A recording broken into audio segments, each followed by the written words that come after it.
Obviously, when we made our decisions, we felt like we were in the right. The jury decision was not what we expected, certainly not what we wanted, but we're moving forward. All of the $6.5 million settlement, roughly, was paid through athletics, no state funds, no university funds, and it came out of our reserve fund, so it won't affect the day-to-day operations of our sports teams, our student athletes, and our coaches. The HR review that President Harold has mentioned isn't yet underway, but I know he's working through that process. We welcome it. We don't have any concerns specifically. I look at it as an opportunity to see, where can we continue to get better, not just athletics, but through the university. And then finally, just my observation in the years I've been here, since 2006, the mood and the culture of our student athletes, our coaches, and our staff has never been better. So those are just a few things that I thought I would mention, and happy to answer any questions. Gary, how much of that was paid through insurance, for instance? None. None. Okay. So there was no insurance for this? The university is state insured, self-insured, but in this case, it was determined that the athletic department would pay the entire amount, so there was no insurance. So it came out of the reserve. Looking back, are there mistakes you made along the way that you regret and you'd like to talk about?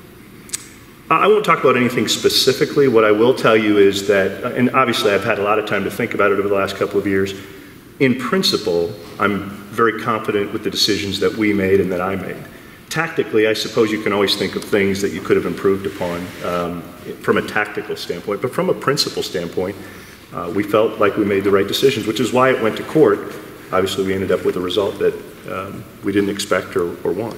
Why did you decide to settle then with Tracy and then ultimately with Jane? It was just decided that, did we want to go through an appeal process, a federal court lawsuit filed by Jane, and then another trial with Tracy. And we just decided for the mood, the culture, and the benefit of the department and the university, it was just time to move forward.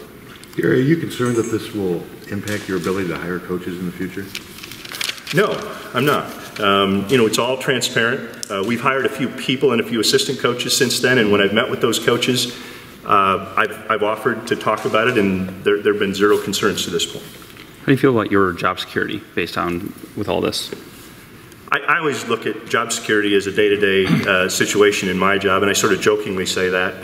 But President Harold has been behind me 100% since he arrived.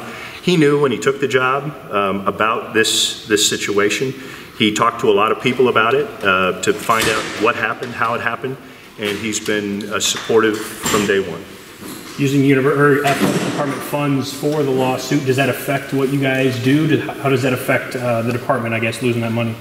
Well, it depletes our reserve fund quite a bit. The reserve fund is there for unexpected circumstances. Well, this was an unexpected circumstance, but it didn't impact our operation budget. As we move forward in 2017-18, our operations for our coaches, our student athletes, and our 24 sports weren't affected. I mean, publicly, you've been accused of being a bigot. I mean, how have you wrestled with that personally? Not just in this decision, but every decision I make. I work in a job that's very public, and so I think you all watch and see through social media, just about every decision we make and every decision I make is criticized at some level. So over the years, I have to develop a thick skin. I always go back to the principle of our decisions.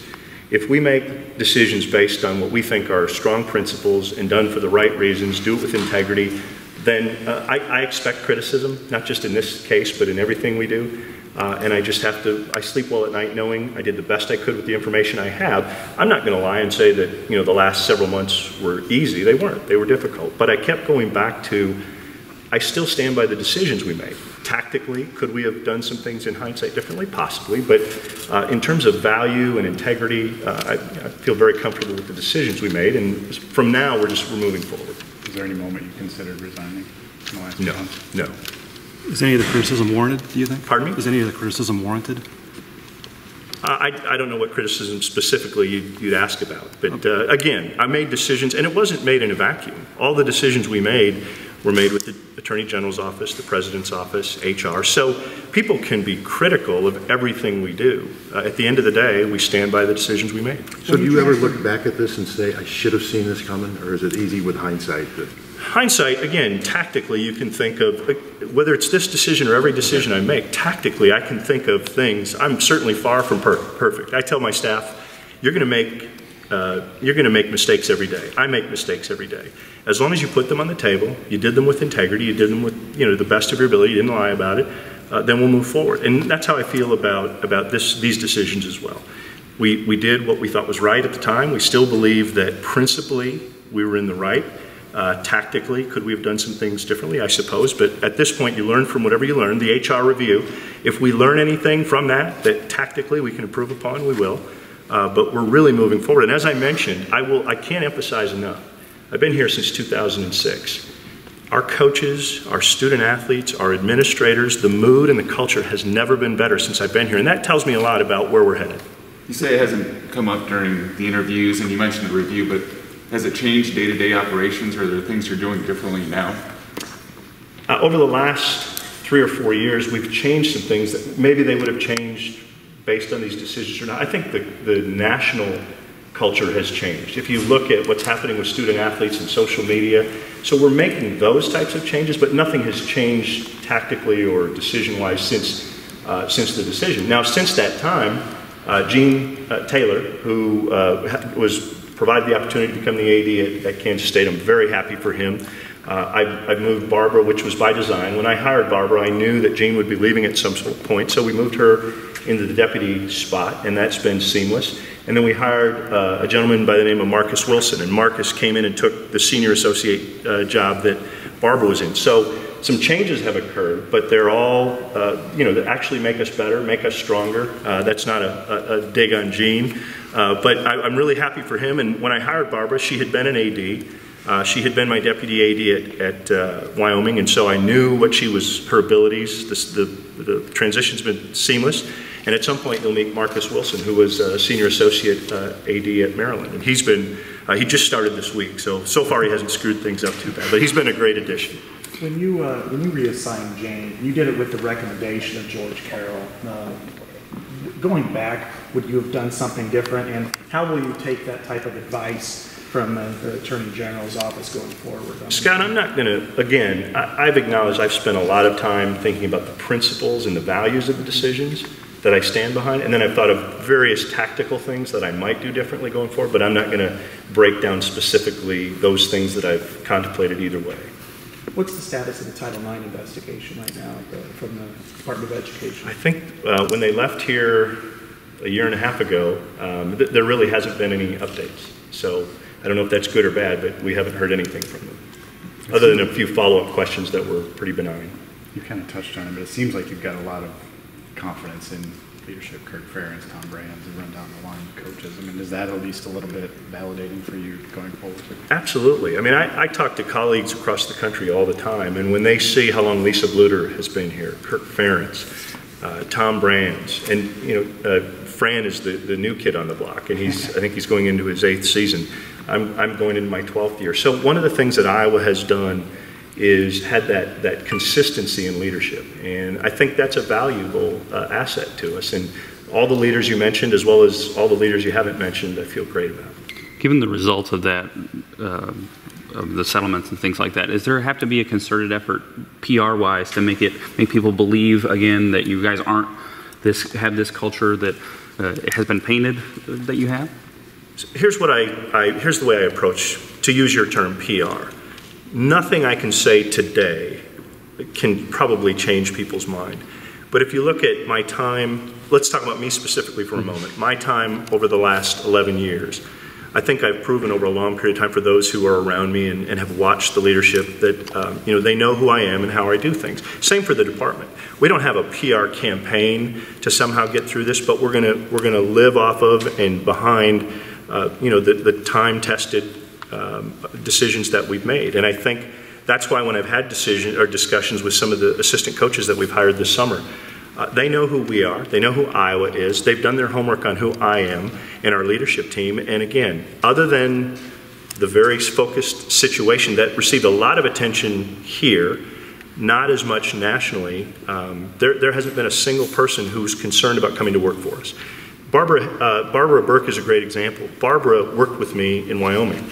Barbara came here knowing exactly who I am and what I stand for, and came here excited to be a part of our program. And when I asked her to step into the deputy AD job, she couldn't wait. She happens to be a female, and it's just a non-issue. So to your point, no, we're not going to launch some sort of campaign, but we're going to continue to try to earn the trust just through what we do every day. Gary, on an important note, you put the Tiger Hawk at the 50 at Kinnick. I'm joking there. Any chance that you're going to end up on the water tower, which seems to be the holy grail of logo? So I was fully in control of what went in the middle of the football field. I have zero input and control what goes on the water tower. I'll leave it at that. If I had a vote, I would vote, let's put it up there, but I don't have a vote. Gary, there's some of the budgets for some of the other Big Ten institutions have come out with like $51 million in terms of the TV revenue. Is that what you guys are projecting now? Yeah, I don't remember the exact number, but it's around $50 million. That includes everything. That includes the Big Ten money. It includes ABC. It includes all the monies from the Big Ten.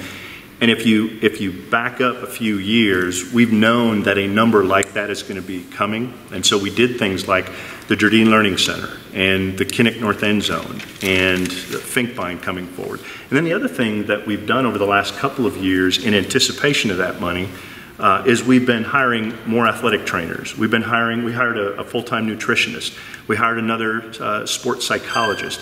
We added cost of attendance to our bottom line operating budget. We added food. We're spending close to $2 million more a year in food than we used to. So with knowing that money was coming, and that's what all of my colleagues in the Big Ten have done, knowing that money was coming and feeling very confident that the number was going to be what it was, we've pretty much spent it all already in advance and in a thoughtful way, trying to plan for it. Are you concerned down the road that that money may not be there as you get into the next contract? I think anytime, if you think about our budget, we rely, it's now about $50 million in television revenue. It's about $25 million in ticket revenue. I said $48 million, and that is the amount with cash and pledges.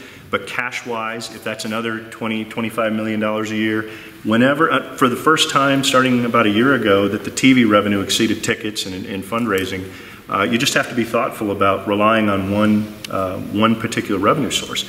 Beyond that, though, I would say that I see while the world of television might change and how it's delivered might change, I think the fact that fans across the country still love the content, and so however the content is delivered and monetized, I think the Big Ten's in a great position to move toward that over the next 10 or 20 years. So we have to be thoughtful of it. I don't stay up at night thinking about tomorrow or the next day. It's the next 10 or 20 years we have to really be thoughtful about. You know, your baseball coach